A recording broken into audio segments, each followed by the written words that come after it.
What is going on, guys? The Datcoopguy here, and today I wanted to give an update to my Blood Knight build. I was waiting until I got to World Tier 4. I'm almost there. I was almost able to push it with at level 57 with the Capstone Dungeon, but there's a debuff that just took a little bit too much damage.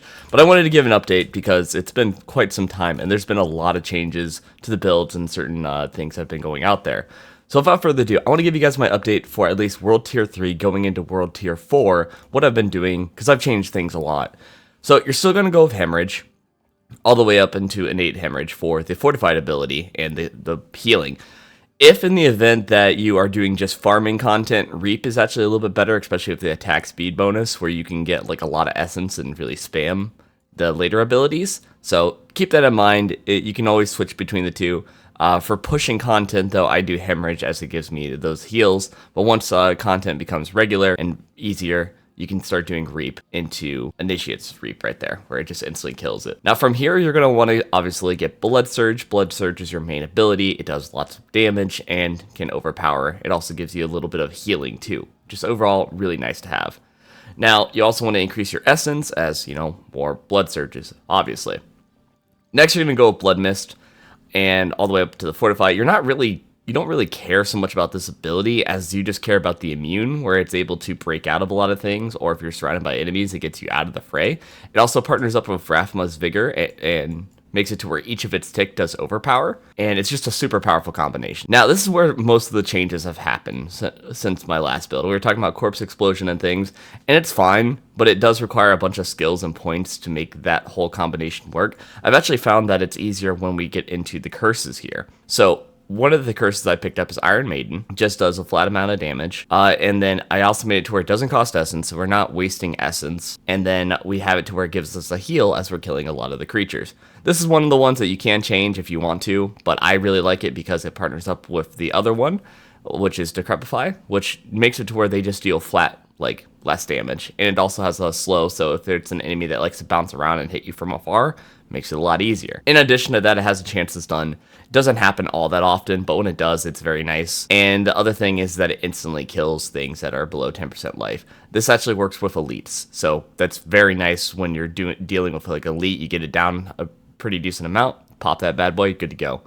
And I have it to right now where we do increase damage with all the curses. So when you combine the two together, you run in, just pop two of them, and you're good to go. I also did it with Death's Embrace and Death's Reach, because more damage taking less damage. From here, I got all these perks here. This one, you don't have to get all the way maxed out. I just did because, you know, I like Fortified. Having it to where we take less damage is very important. I mean, taking 10% less damage and having so much health as we do, and with it also stacking with our overpower, making it to where they're more powerful, I mean, it works out really well. But having it to where we just have all that extra damage is very important, and having it to where we get fully healed whenever we spawn with our Hemorrhage. Going into the ultimate abilities now. I know in my previous video I mentioned that Blood Wave was very good. However, Blood Wave has kind of fallen off. While it does a decent amount of damage, and it does give you little blood orbs, it's just not as good as Bone Storm. Bone Storm does more damage, it has a damage reduction, and on top of it, higher crit. So it gives you a nice burst window of AoE compared to just the initial push there. Yes, you're missing out on basically like a health potion, but you're getting the damage reduction and more damage, and a window to do even more damage with your blood surges. It just overall works really well. We got rid of the Golem for this. I ended up just keeping all the bonuses where we, you know, get all the extra bonuses from the 60% there and the full-on damage reduction. Now, let's actually talk about what we're going to be sacrificing. So you're going to be sacrificing to defenders. This will help out with non-physical resistance, which mainly is just like the poisons, the fire, all the stuff that you see on the ground that hits you. This just makes it to where you can have like a better survivability if you're accidentally standing in that. Obviously, we're still getting rid of the bone mages here because overpower, more damage with overpower, deal more damage, nice and easy. Now for the golem, there is actually a couple of different options here. You can either sacrifice it for the maximum life, giving yourself more maximum life, giving it to where your overpower is more stronger, or you can end up doing attack speed, which with some of the aspects we'll be picking up later on with Hemorrhage makes it to where we are able to spawn more of those blood orbs, and we can start doing some more combos with that. Either one is viable. If you really badly want the golem, you can still make it to where while you're healthy, it does more damage. It's up to you. Iron's not bad either. It does have like a stun, and it does have a chance to make people vulnerable, which is not bad. I've been kind of fooling around with it, but honestly, personally, I've been just seeing that the sacrifice bonuses are just way better. As for actual gear, what I have been doing is I have been doing increasing armor.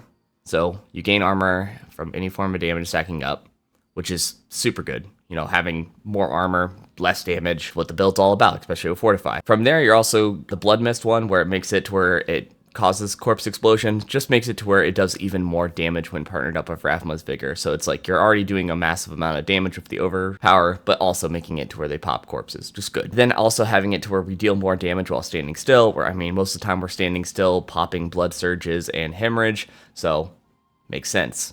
Now also making it to where basic skills give damage reduction, again, really helps out. Boots, there actually isn't really that many good sort of aspects you can put on your boots.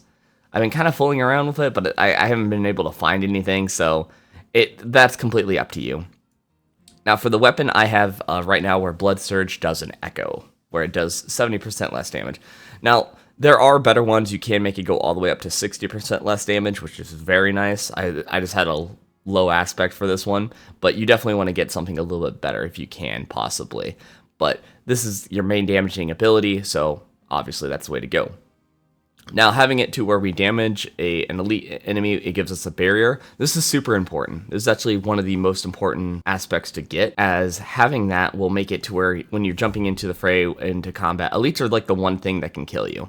So having it to where you can just sit down, relax, get a couple of hemorrhages off for like, you know, side heals, but also being able to get your blood surges going is very important. And when it comes to things like the Butcher, for example, you can attack the Butcher in his face, get a bunch of hemorrhages, then when your barrier falls off, you have a bunch of heals around you that makes it to where you could just stand in front of him and kill him. And then eventually just pops right back up again after 30 seconds. So just survive 30 seconds, barrier comes back, rinse, repeat. And then I also have it to where Blood Mist leaves a trail, dealing shadow damage. This just partners up really well with everything. So you have the corpse explosion, you have the trail being left there, making it to where Blood Mist, instead of doing like a little tickle of damage, it instead does actually pretty decent damage along with Rathma's Vigor. It's your powerful ability. It's like your ultimate superpower ability. It's crazy. It's insane, honestly. I can't get over it.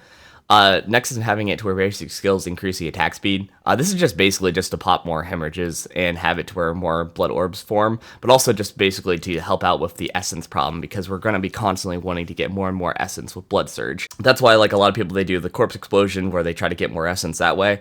This way is just a way to get around that, so I highly recommend picking that up as well. As for my other ability, I'm rocking right now a shield and a wand. You can do an offhand, you can do two-hand. All of it works, but personally, when pushing content, like me, I'm trying to do the capstone dungeon right now at the moment, and I'm like 13 levels below.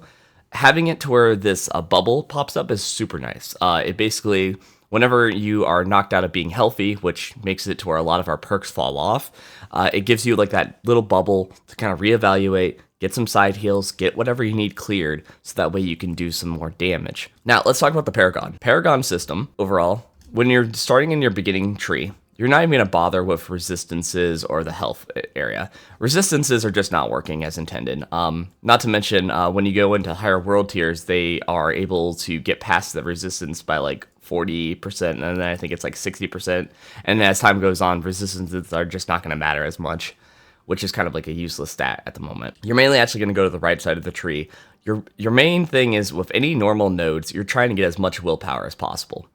Willpower increases not only your resource regen, but it also makes it to where you get better healing and do more overpowered damage, which is your main damaging spells.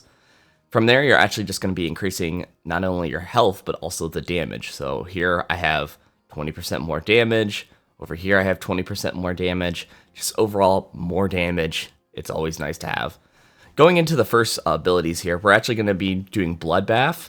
Bloodbath makes it to where our overpower is going to be way stronger. And we're going to actually focus on the left side of the tree, and you're going to be picking up Powerhouse. This makes it to where while you're healthy, you do even more damage and more overpower.